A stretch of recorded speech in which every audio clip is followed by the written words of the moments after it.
And now I'm joined by another exhibitor of ours called Chrissy. And my husband's going to walk through any minute now. There he is. There he goes.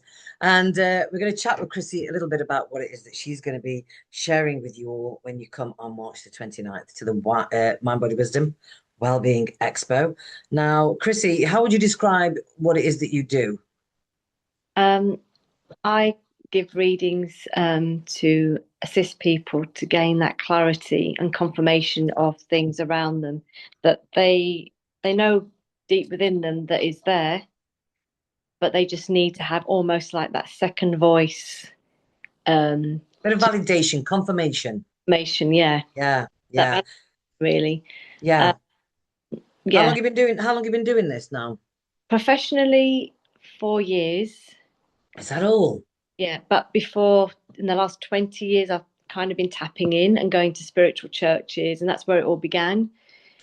So why only 4 years ago? I know that was in, lockdown probably, wasn't it? That then because life stopped a bit, and I then realized I had to change things because I couldn't, obviously, I wasn't actually too scared, but we were told, we were forced you couldn't do certain things. So I used to massage people. So that was gone. Ah, that's your trade, massage therapy. Doing that 20 years. Oh, wow. That was the big change and shift. So then I went looking like everybody did, after a couple of months, what can I do? What can I do? Once money was drying up. And yeah, working in Morrison's was an option, but it didn't come to fruition. They wanted me, cut long story short, in working with the HR department, but it didn't happen in the end. But anyway, I found myself doing a shortcut to looking after kids, being a nanny. Oh, I did all the things I had to do, so I HMRC, and Ofsted accreditation, did that.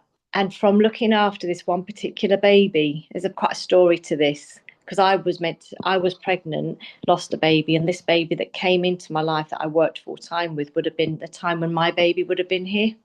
wow. So it was really quite spiritual, and the way he was with me, I could see he could see spirit. He could see Wow. in the room, and I saw something just came to me and went, you've got to do this work. And I started looking at courses on Facebook, and I wanted something in person, not online. And Mm. came across this one guy, and I thought, well, he's the only one that's offering it. And I think it's local, I'll just go and do it.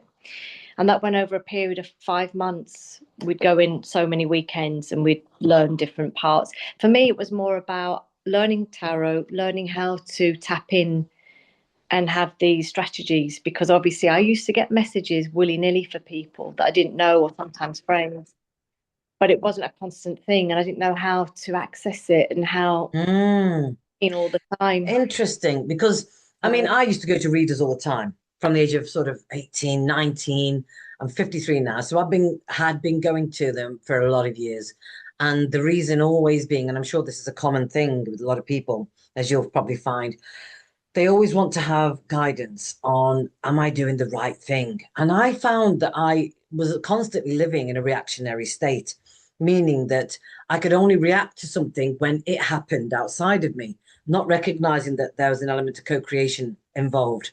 And so I always thought, and looking back now, I realized just how much I was dependent on them and putting my power outside of myself, saying and thinking that I had to have a reading every 6 months and I'll see you soon, I'll see you again.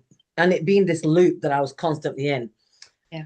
But now I realize that when you're coming from a place of empowerment and Mm-hmm. you have that understanding and that real connection to yourself to know, you know what, I'm not going to go and throw the baby out with the bathwater here. I'm going to go and see what somebody else has got to say from a place of independence and it not be anything too, I'm not going to make it all woo about it.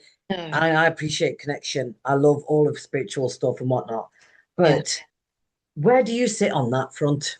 How Where do do you, like with the empowerment piece as a reader, mm. how do you make sure that the person that comes to see you leaves empowered to know that the control is always in their hands? For them, I they just seem to it just seems to flip, that they see it on the other side, that it is for them to change and take those actions, and they feel supported and know that they're just more tapped in to source, that be it that a loved one may have come in. They don't always, I can't guarantee that, but the fact that my spirit guides are tapping in with them, Mm. what needs to happen, and it just gives them the encouragement, the empowerment to go, right, yeah, now I can do that. I can make them changes, because I've had people that have been stuck. They don't want to do that job anymore. They want to go and do, one guy I can give example, to be a yoga teacher, and he's gone off and done that now. He's made Mm. a workplace. He was there for 20 years and felt And so couldn't, you know. and this is the difference, isn't it? It's about when you if you're coming, and I think this is something people should recognize for themselves, is when you are going to see a reader to get that guidance, Mm, it's with a view to you taking responsibility of the fact that you've now got to go and take action, be yes. brave, show some courage, Mm, which in turn will bring about the confidence to make the changes in your life. Do you get people come to you and expect you to just say everything to them and make it all right just by yeah, saying something? Yeah. yeah. How do you deal with that? I tell them, I tell them at the beginning that, spirit will bring in what you need to hear. It isn't always what we want to hear. It's not always sunshine, rainbows, and all that sort of thing. It's going to be some hard truths that you're going to have to deal with. And they do tear up sometimes, and they recognize that. Because it's the truth, And isn't it's, it? It's the truth hits yeah, them, doesn't it, in that yeah, moment? yeah. So, what can people expect from you on March the 29th? Are you doing sessions for 25, 30 minutes? How long will your sessions be with people? Half an hour approximately, give or take. Sometimes spirit will take a bit longer with people, and sometimes it's a bit shorter. They come in however it needs to be. I can't, predict exactly.